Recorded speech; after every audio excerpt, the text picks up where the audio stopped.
Everyone, welcome back. This is What Elon Said. Today is Tuesday, March 15th, 2022, is the Ides of March, so beware. Let's dive right into it and see what Elon said in the last day. So first up, before we get into a lot of the action, we just have a Wonder of Science tweet about the surface of Mars with beautiful panoramic shots taken by Curiosity rover, and Elon just sitting back and dreaming and saying, one day we'll get there. And looks I think nice. he's feeling pretty confident about by 2030 we'll be there. Yeah, it'll be hard to believe that day. It'll change humanity forever. Absolutely. Everyone will put down their arms and hug each other. Well, I sure hope so. Or there'll be some sort of race to get there and extract as many ingredients as can be found, or natural resources as can be found in Mars. That is true. And I don't know, maybe a whole new economy there on Mars. Yeah. So looking forward to that progress. And what will get us there? SpaceX, of course. Yeah, SpaceX, we have another congratulations. Yesterday was the 20th anniversary. So this is a little compilation of some exciting quotes and achievement of what SpaceX has done over the years. Very cool. So once again, congratulations, SpaceX. And you'll probably see them all around the line over the last day, all these congratulatory and compilation videos. Yeah, just an epic success story. 20 years. And this is really a great montage of like some of the beginnings, the challenges they faced, and then just really some of the epic successes of the last few years, and then also some forward-looking ideas and like animations and stuff about Starship. So, really great video there. All right, let's get back to the Elon Putin saga.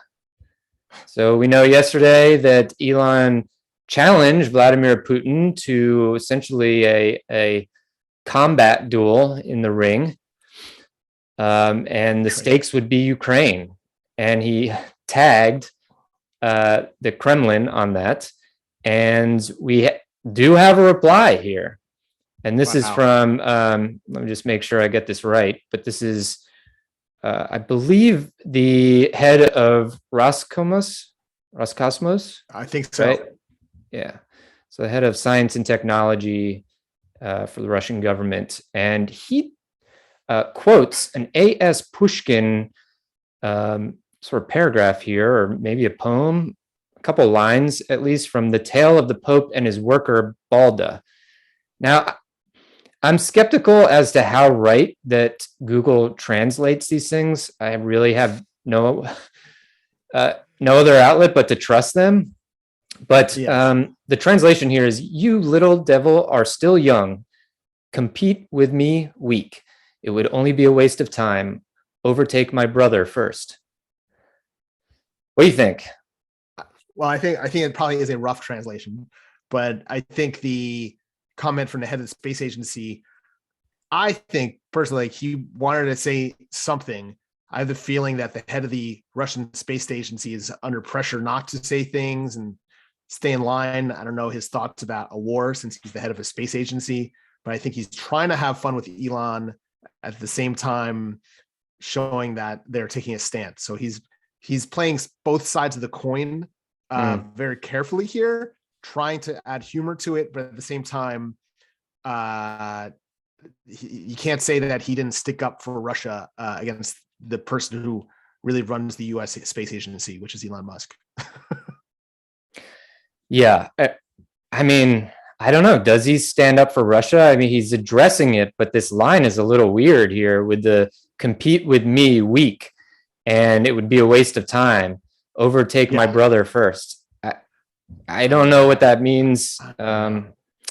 Definitely open to interpretation. Maybe if we dug into the comments a little more, then we might see some very like accurate interpretations. But I don't know. So Elon replies and says, I see you're a tough negotiator. Okay, you can have 10% more pay-per-view money.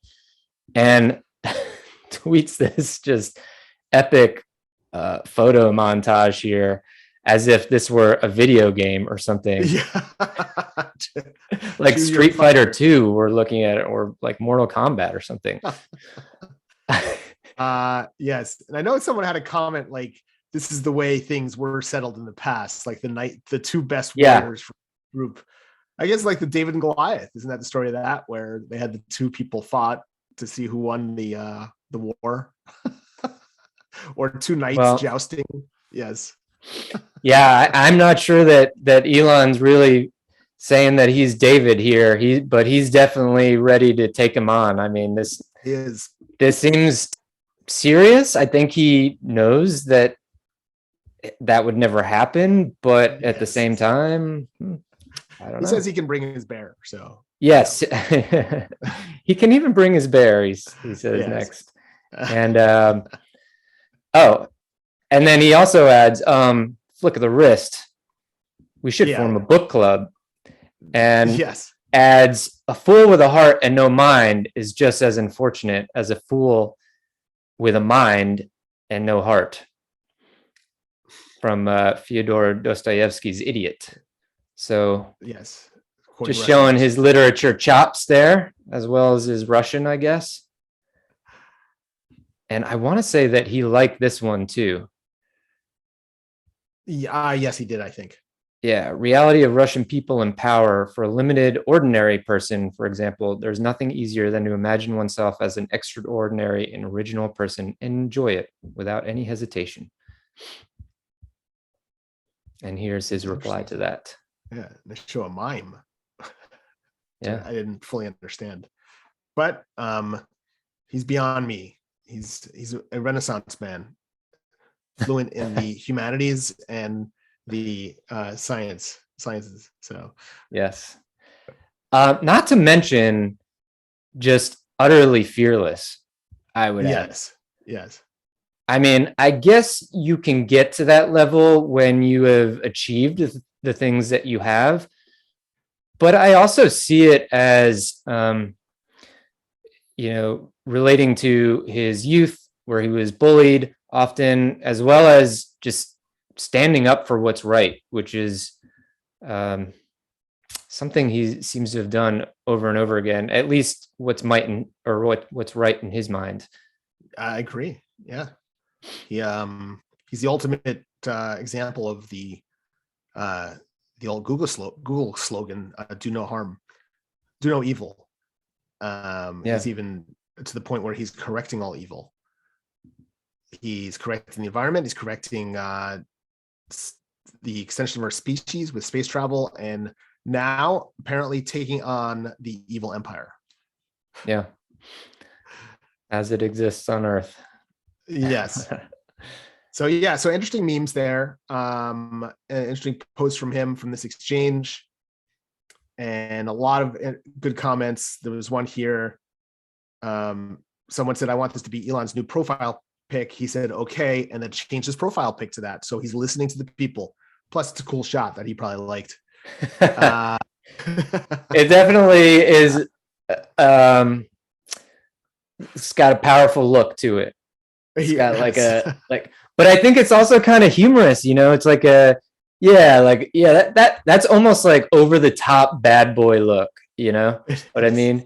And he's like, it's weird. I think he's at like a basketball game or a fight at this one, because I seen on the chair next to him looks like the lion for MGM or something. Yeah. And someone was cheering behind him. So it's definitely, that looks like the shot of a celebrity at a basketball game all the time. But it does. Yeah.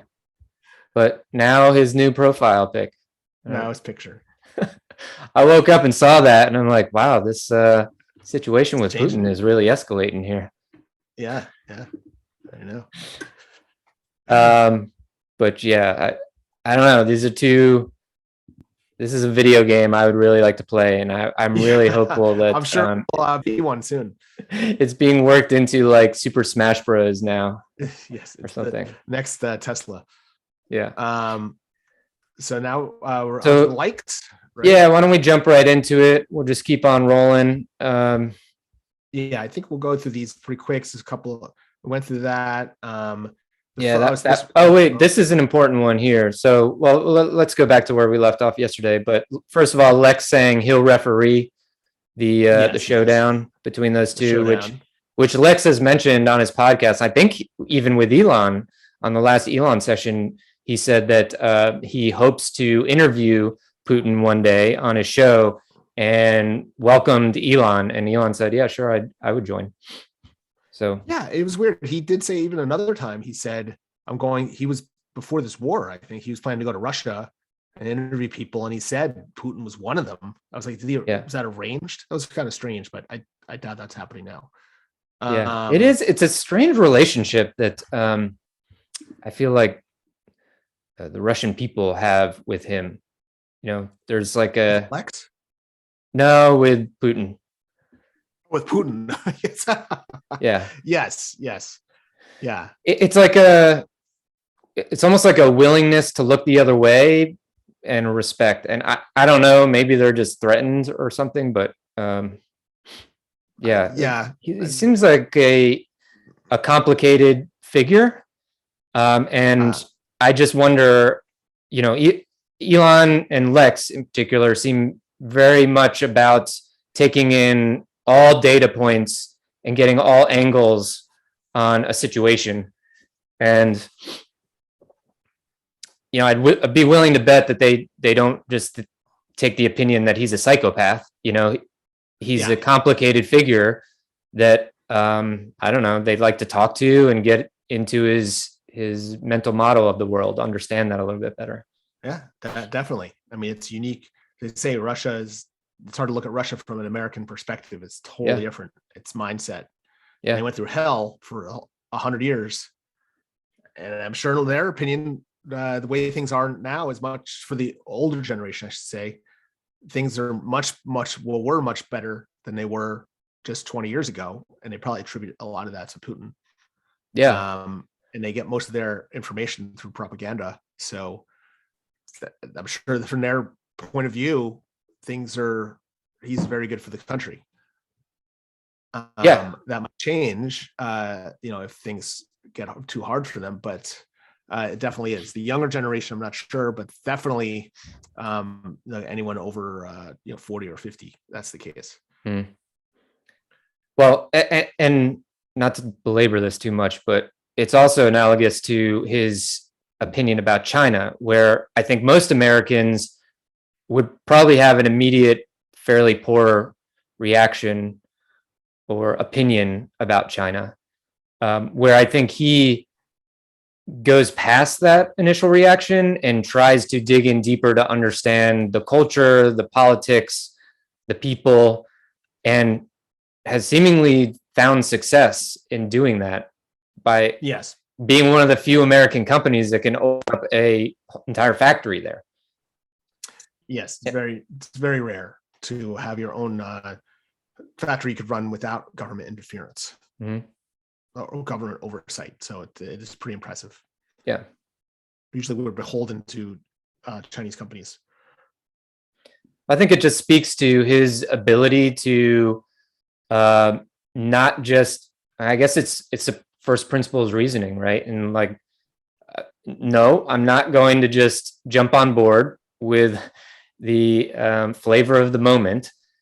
I want to really evaluate this, and somehow he's able to consume as much data as he is, but and make a informed opinion or decision about this person or these people or this country or the situation.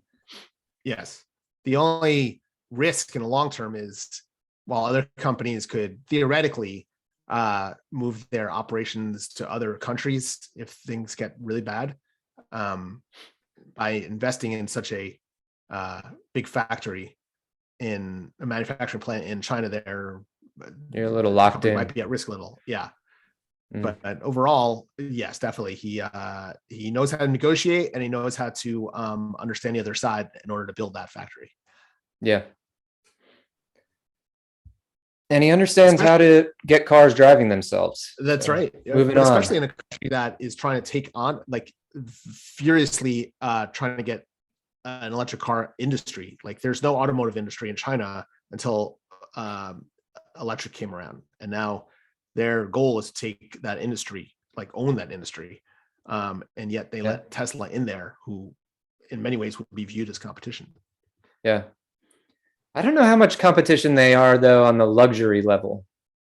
That's true. My understanding is that most of the Chinese made electric vehicles are not luxury cars. That's true. They are definitely more base level models. That's absolutely true. And that's where they're planning to come in the US, and they will enforce over the next 2-3 years. Well, and autonomy there is being pushed forward too, right? By the government. Yes. So Holmars here says, what? Go ahead. Well, I was just going to say that Holmars says he took his first drive with FSD beta 10.11 and was crazy smooth and zero takeover, and he's really happy about that. Yeah, I guess it rolled out to the beta testers yesterday. I know over the weekend it was stated that it was just going to Tesla employees, but they must have been satisfied with that immediate test and sent it out to the rest of the beta testers. So. Yeah, I mean, I looked through some of the comments there to Omar, and there were a number of people who were complaining about the new release. Yeah, but a number that said it was good. So I think it is a great release, but I still think there's issues. It's not as good as it is. And some people gave Omar a hard time. They're like, every release you say this, smoothest ride ever. he does. I mean, he's a very optimistic person. I have heard him speak at a more rational level about it, not just so emotionally excited, right? Where he does acknowledge that it's not like you can fall asleep in the car and just ignore what it's doing. But like, you have to admit that it's fascinating that we can get in the car. It can do as much as it can right now. Absolutely. The approach of purely vision based is like, it's amazing. It's a car that's basically a human brain driving around. So, you can harp on him about his overly optimistic viewpoints, but I don't know. I also get it. Oh, no, I get it. It's just funny how people are saying it's funny how you're saying this, and everyone's like, my wrist hurt from that ride. Yeah. Like from the jarring. Yeah. But it's, I look at both points of view. I'm sure a lot of it is very smooth rides, especially a place from like him who drives through areas frequently, and others are not having a smooth ride. So it is amazing. It's happening. It's getting there. It's just not there yet. But as we always say, it's just one release away from being better than human. So you never know. Yeah. Yeah. You know who's not to stay on this, but Matt Smith, who does the podcast with Emmett Peppers. I think he has a real level-headed view of it. I mean, he's obviously very bullish on Tesla, on the technology, but he also is a beta tester, and he's like, well, here are the issues with it. So he's pretty grounded in his analysis of it. That's good. Yeah. We'll have to check that out. Yeah, for sure. Their Good Soil weekly updates are pretty good stuff. Okay. Very cool. So here we have, this is very good news that Elon Musk gave a tour of the Tesla Gigafactory to the Secretary of Labor, Marty Walsh. So that is positive news.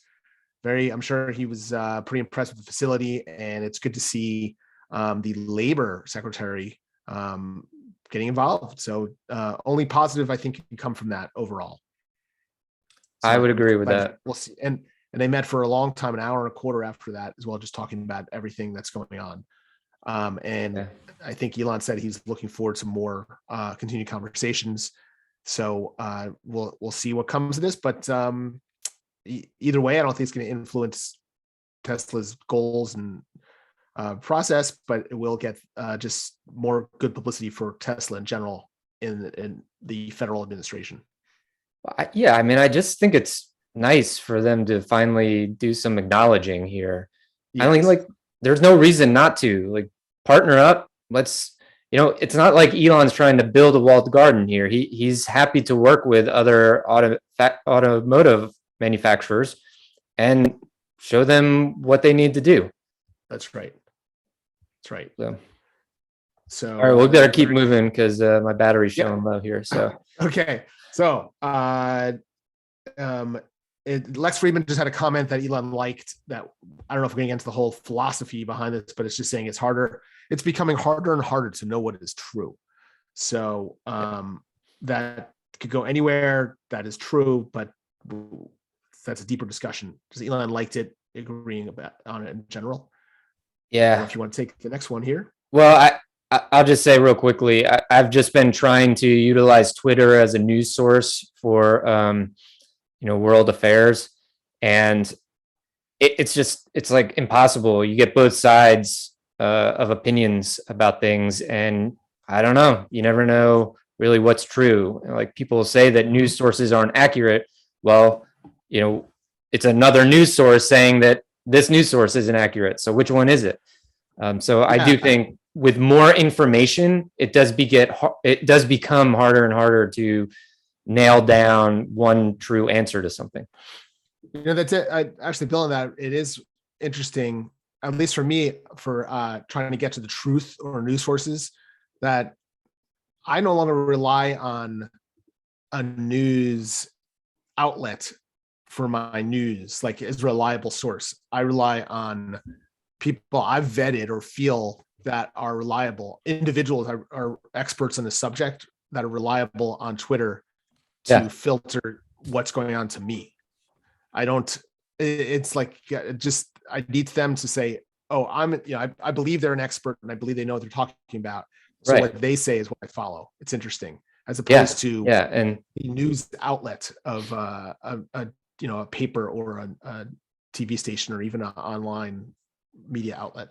Yep, I'm the same way. But, like, what's to say that the people that we're following and that we're trusting to get information from are providing us accurate information?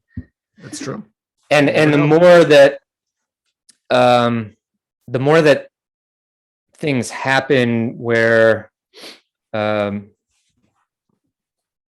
where is I going with this? Where I guess just the more you question, because the more data that you get and the more conflict of opinions there are, the more you start to question which one's right and which one is trying to tell the truth.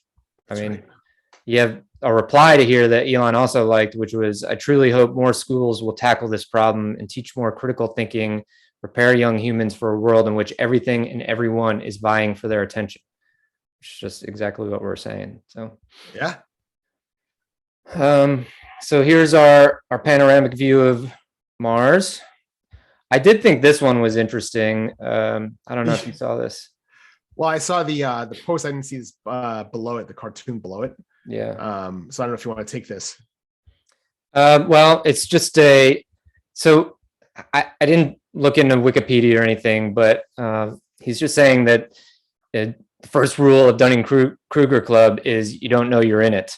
And it's basically, my understanding, just really based on this animation here, is that it is this idea of becoming an expert based on what you think are reasonable amounts of data intake. Right. And so this guy here is saying that he went to the Dunning-Kruger University. I don't know what the reference of Dunning-Kruger, but it's a doing my own research center. And for 60 years, our 10-minute Googling courses have been producing inexplicably confident graduates. Right? So it's like, it's being overly confident in your confirmation bias. Everyone's an expert. They all do their own research, and they're suddenly an expert on every subject within a week. Yeah. And it's like you do 10 minutes of Googling and then you go on to slap ill-informed takes on Twitter. That's right. That's right. It's like I took a BSc and an MSc in epidemiological reckons last week. Right? So suddenly everyone's a medical expert when it comes to global pandemics. But this morning I barged into a conversation about Russian history. It's like, I don't know. And they're saying you get a PhD in 10 minutes. Yeah. Funny. I guess where some people will take in so much data that they're like, now I throw my hands up, man. I don't know what's true anymore.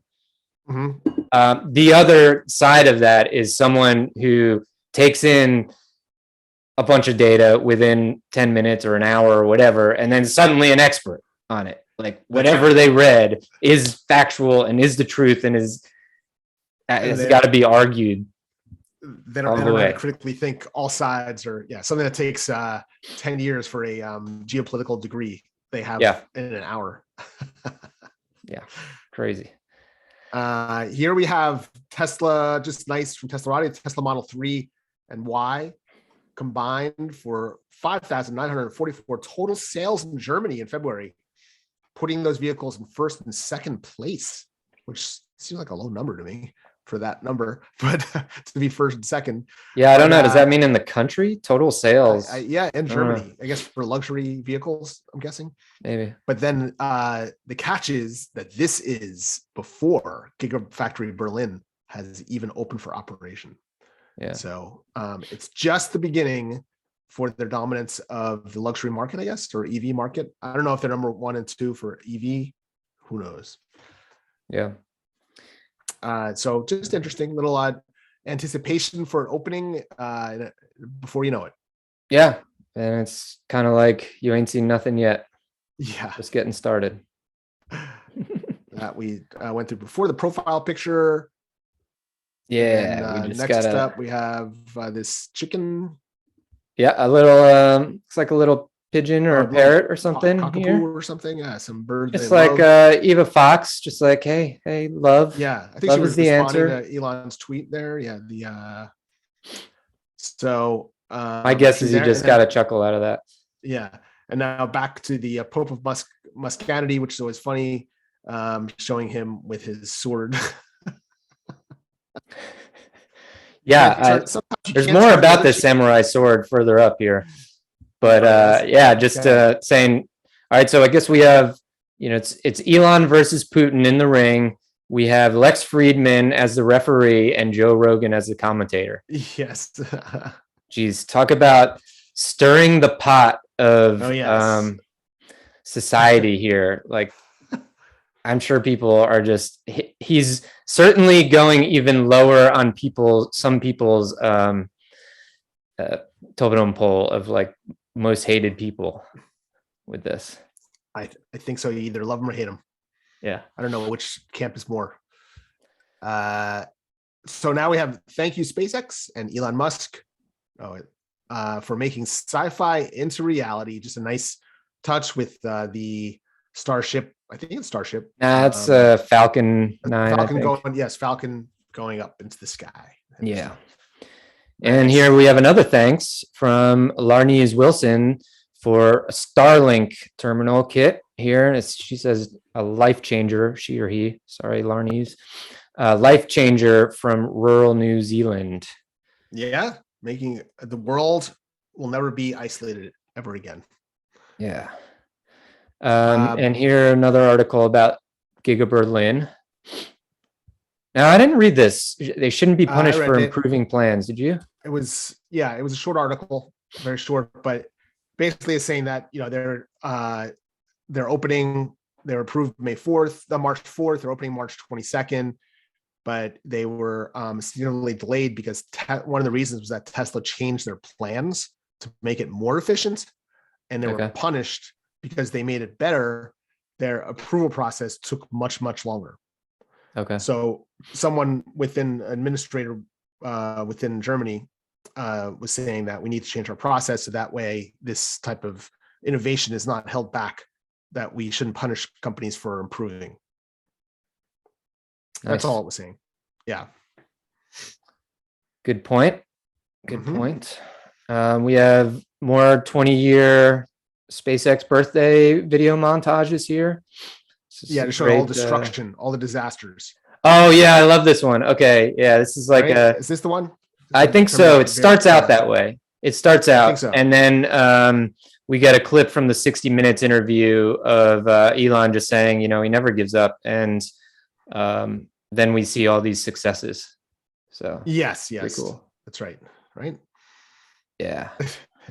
All right. Well, let's keep moving here. We got Niche Gamer. I gotta say, I did not understand this one. I looked through even the link, and it's something to do with gaming, I guess. But I'm honestly not even gonna get into it because I didn't understand what was happening here. Yeah. I'm not familiar with that game, so Yeah, yeah. So I think we'll okay. leave this to people who know what's going on Yep. rather than guessing. But just a And kid who then, wants to go to the beach there. yeah, here's a cool picture. I guess speaking, since we have sort of wartime with missiles now, a long exposure picture from on the front, Western Front in World War One, just with all of the artillery shelling going off over a long exposure time period. Jeez. And Been doing a lot of war history reviewing in our house lately. Son is into this oversimplified YouTube channel, and they break down all these like battles or events in history with like stick figure animation and humor, and it's spectacular. I gotta say. cool. All right, we have Pope of Muscanity talking about the Putin Elon saga here. Having a battle between champions used to be the least bloody way in which battle was fought back in the Middle Ages and Bronze Age. Let's bring that back. Okay, well, I don't know. Maybe that's one opinion, one way to look at it. Yeah. But he liked that. Here we have Russell Brand, the comedian and political activist, reading from a month ago. I don't understand how this popped up on Elon's feed now, but it's about Valentine's Day, and he's just going on about how it is really a corporate creation to consume, and just go back to caring. So yeah, caring and recognizing the beauty that we experience every day. Yes. And just look right past. Well, yeah. I guess he was digging through Russell Brandt's posts. I don't know what happened here. But anyway. I don't know. Maybe he was like, yeah, I remember that. I'm needing some good vibes here. Yes. Go back to that. But yeah, that's a Valentine's Day post. So yeah, I'm jumping back a month. Wow, this is a really epic little model here that this guy's created. On Duong. I'm an aerospace engineer by trade, but sometimes I feel terrified thinking how on earth SpaceX could build this, but 100 times bigger. And I feel lucky to be alive at this moment to witness all this. What a once in a generation thing to see. And it's like a perfect model replica of Starship and the with Megazilla chopsticks. Yeah, it's amazing in the dude's like living room. Yeah, I don't know what the thing on the ceiling is though. Is that that's probably a projector?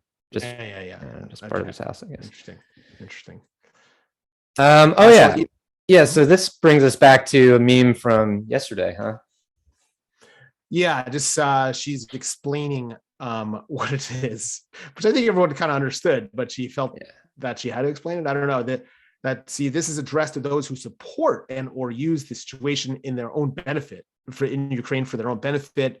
Many indifferent bloggers, YouTubers, and social media accounts use this topic to get more followers and views. This meme is about such people, not those. I can't read the rest of that.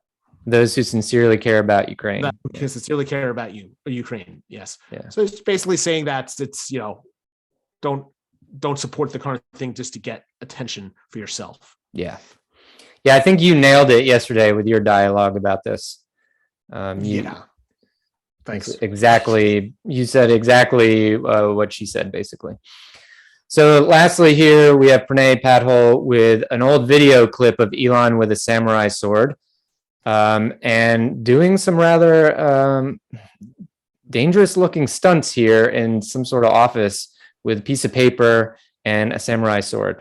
Yes, and boy, This woman's pretty brave for doing that, but Yes. but Also, yeah, he I liked thought it that was very one. brave to bend down and try to get the paper while he's still swinging the sword around. Yeah. Not sure what was happening here in these offices, just some samurai shenanigans, but glad it didn't get out of hand. So, Yes. well, look at that. We are at 77.9 million followers now, so we're about to hit Wow. 78, and I'm guessing by the end of the month we'll be at 80. I So would think moving so. pretty quick. Yeah. I think it's all because of this channel, Mark. These Yes, 100,000 followers per day. we're giving the love to it, the attention it needs. That's It's right. needed it. So we'll see what happens tomorrow in the wacky world of Elon Musk. Yep. Always something interesting. Never a dull moment. We'll see everybody then. Bye.